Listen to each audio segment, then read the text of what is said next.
जय हिंद फ्रेंड्स, कैसे हैं आप लोग। आई होप आप लोग अच्छे होंगे और मस्त होंगे। मैं साइंस में ध्वनि चैप्टर पढ़ा रहा था, यानी साउंड। तो साउंड के अंतर्गत मैंने बता दिया था कि ध्वनि तरंग क्या है, ध्वनि तरंग की विशेषताएं क्या हैं और ध्वनि तरंग यानी तरंग कितने प्रकार की होती हैं। ठीक है, तो मैंने आपको बताया था कि जो तरंग होती हैं वो दो प्रकार की हैं। एक विद्युत चुंबकीय तरंग यानी इलेक्ट्रोमैग्नेटिक वेव, और दूसरा आपका जो है यांत्रिक तरंग यानी मैकेनिकल वेव। देखिए, तरंग के प्रकार है ना, विद्युत चुंबकीय तरंग यानी इलेक्ट्रोमैग्नेटिक वेव, दूसरा यांत्रिक तरंग यानी मैकेनिकल वेव। तो मैं ये बताया था कि ये दो प्रकार के हैं। आज हम लोग विद्युत चुंबकीय तरंग के बारे में पढ़ेंगे। ठीक है, उसके बाद में जब ये कंप्लीट होगा तो अन्य वीडियो में यांत्रिक तरंग के बारे में पढ़ेंगे। लेकिन मैं आपको एक बात बता दूं, जितना कॉन्सेप्ट मैं पढ़ाऊंगा ना, चाहे विद्युत चुंबकीय तरंग हो चाहे यांत्रिक तरंग हो, इससे ज़्यादा आपको नहीं पढ़ना है। ये पॉइंट्स याद रखिएगा। जितना मैं चीज़ें आपको सिखाऊंगा बताऊंगा, सिर्फ उतना ही पढ़ना है बस। और आपको A to Z, यानी मैं बात करूं क्लास 9th में हो, साउंड चैप्टर है उसमें, तो क्लास 9th से लेकर के कंपटीशन लेवल तक मैं पूरा एक बेसिक से लेकर के हाई लेवल तक आपको चीज़ें समझाऊंगा। और आप देखिएगा, यकीन मानिए, आपको देखने के बाद हर एक डाउट क्लियर हो जाएगा। उसके बाद इससे आने वाले तमाम प्रश्न जो आपके मन के अंदर या कोई आपसे पूछे, आप बड़ी ही आसानी से दे पाओगे इसका आंसर। तो चलिए देखते हैं विद्युत चुंबकीय तरंग क्या होता है।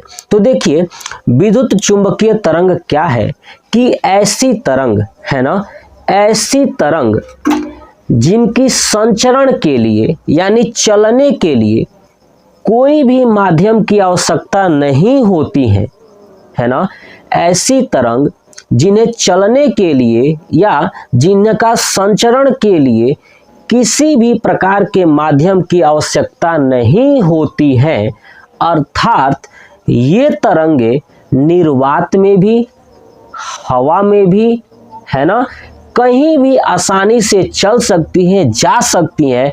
ऐसे तरंग को विद्युत चुंबकीय तरंग कहते हैं। क्या कहते हैं? विद्युत चुंबकीय तरंग कहते हैं। याद हो गया डिफिनीशन? क्या कहेंगे? ऐसी तरंगे जिनमें, है ना, जिनका संचरण या जिनमें चलने के लिए, तरंगों को चलने के लिए किसी भी माध्यम की आवश्यकता नहीं होती है, अर्थात यह निर्वात में भी चल सकता है। ठीक है, तो ऐसी तरंगों को विद्युत चुंबकीय तरंग कहते हैं, इलेक्ट्रोमैग्नेटिक वेव्स कहते हैं।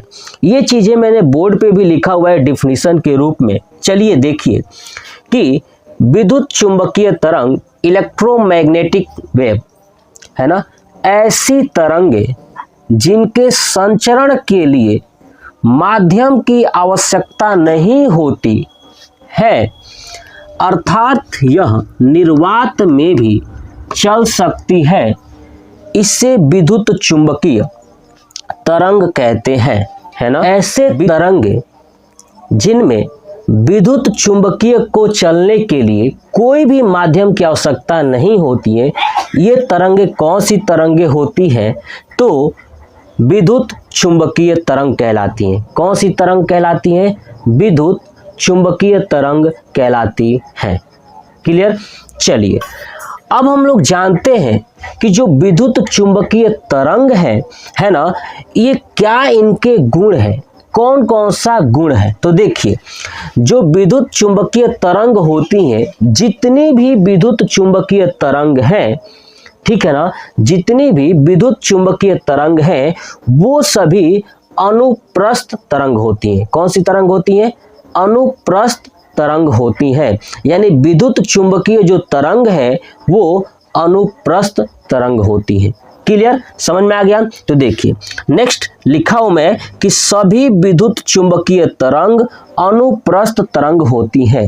अब आपको एक चीज समझ में नहीं आ रहा होगा कि आखिर में यह अनुप्रस्थ तरंग क्या होती है। ठीक है, तो चिंता न करें, मैं आने वाले 2 वीडियो में मैं समझा दूंगा कि अनुप्रस्थ तरंग क्या होती है, अनुदैर्ध्य तरंग क्या होती है। ये चीजें हम लोग पढ़ेंगे यांत्रिक तरंग में। किसमें? यांत्रिक तरंग में। जब आपको यांत्रिक तरंग पढ़ाऊंगा तो वहां पे समझाऊंगा कि अनुप्रस्थ और अनुदैर्ध्य है ना तरंगे क्या होती हैं, यानी लॉन्गिट्यूडनल्स जो वेव है और ट्रांसवर्स जो वेव है वो क्या होती हैं, मैं चीजें समझा दूंगा। ठीक है, तो देखिए इसकी विशेषता कि सभी विद्युत चुंबकीय तरंग अनुप्रस्थ तरंग होती हैं। क्या होती हैं? अनुप्रस्थ तरंग होती है। अब दूसरा, इन तरंगों का तरंग दैर्ध्य है ना, इन तरंगों का तरंग दैर्ध्य 10 के पावर -14 मीटर से 10 के पावर 4 मीटर होता है ना। जो ये विद्युत चुंबकीय तरंग होती हैं उनके तरंग दैर्ध्य, अब आपको ये तरंग दैर्ध्य भी नहीं समझ में आ रहा होगा, यानी वेव लेंथ, तो चीजें चिंता ना करें, मैं आपको आने वाले समय में चीजें याद करा दूंगा, समझा दूंगा ये क्या होती है। बट आप फोकस करिए कि ये क्या है। तो मैंने पहला क्या समझाया कि जितने भी विद्युत चुंबकीय तरंग होते हैं वो सभी अनुप्रस्थ तरंग होती हैं, पहला।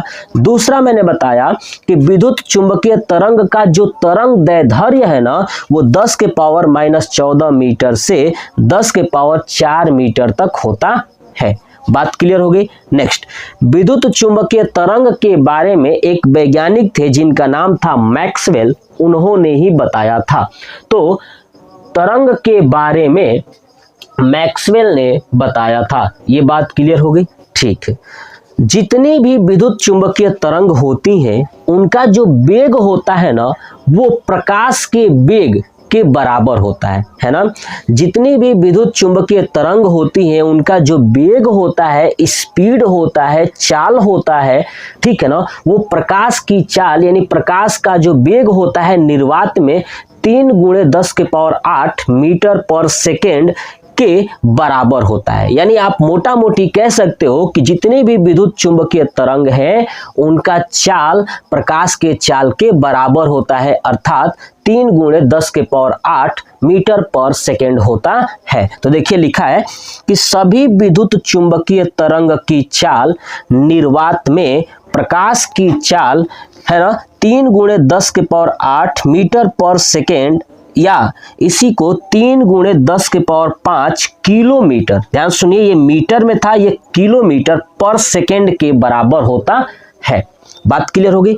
चलिए अब हम लोग जानते हैं कि विद्युत चुंबकीय तरंग कौन कौन सी हैं, तो मैं बताता हूं, सुनिए। विद्युत चुंबकीय तरंग मैंने यहाँ पे लिखा हुआ है, ठीक है। देखिए पहला है एक्स किरणें, क्या है?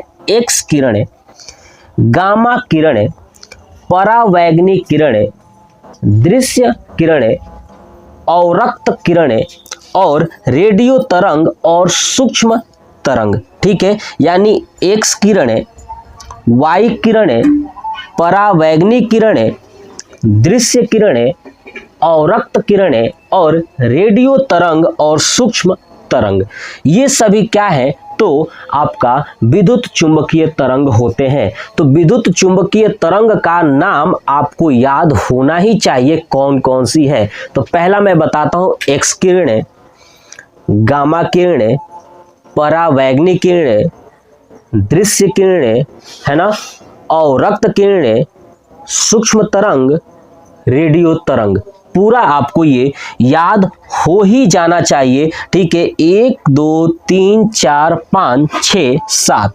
टोटल 7 तरंग हैं जो आपके विद्युत चुंबकीय तरंग में आते हैं। तो ये था हमारा विद्युत चुंबकीय तरंग पूरा कंप्लीट हो गया। नेक्स्ट पार्ट में जो ये विद्युत चुंबकीय तरंग के जो प्रकार हैं इन सब के बारे में डिटेल्स के साथ बताऊंगा कि एक्स किरणों का प्रयोग कहाँ होता है, किसने खोजा था, आखिर में एक्स किरणें हैं क्या, गामा किरण क्या है, परावैंगनिक किरणें क्या है यानी अल्ट्रावायलेट है ना, विजिबल किरणें क्या होती हैं, दृश्य किरणें क्या होती हैं, अवरक्त किरणें क्या होती हैं, सूक्ष्म तरंग क्या होते हैं, रेडियो तरंग क्या होते हैं, इन सब के बारे में एक वीडियो लेके आऊंगा। उसके बाद आपका पूरा विद्युत चुंबकीय तरंग कंप्लीट हो जाएगा। तो सबसे पहले आप इसका स्क्रीनशॉट ले लीजिए और अपने कॉपी पे नोट कर लीजिएगा और कमेंट बॉक्स में कमेंट करके जरूर बताइएगा कि आपको ये वीडियो कैसा लगा। जय हिंद।